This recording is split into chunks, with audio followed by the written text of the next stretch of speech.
Bəli. Kardeşim, Bəli. alo. Bəli. Oğlum sen söyledin bana. Yo, başkası. Kimiydi o pütsüz diyen? Gitti daha o. Kim? Onu sikelim. Ona söyle ki Mehmet abi sikelim onu. Yaxşı. Oldu. Oldu. Onu parayla bastıralım. Oldu abi. Kimsin sen? Sen kime zəncirliksən? Kapı pencere sıkına. Ay kişi, mən qapıda istəmirəm. Mən xaltı çıxam.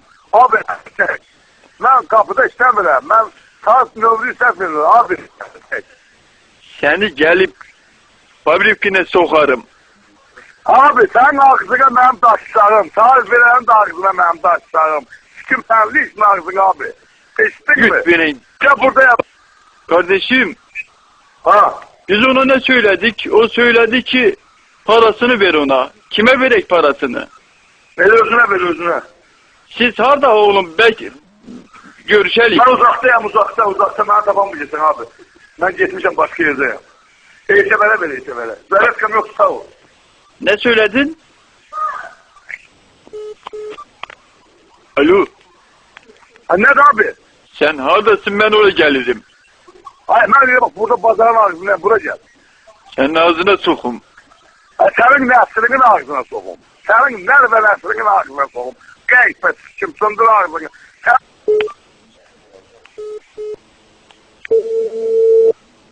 Alo, Alo. alo, Bəli. ver o küçüğe, kimsin?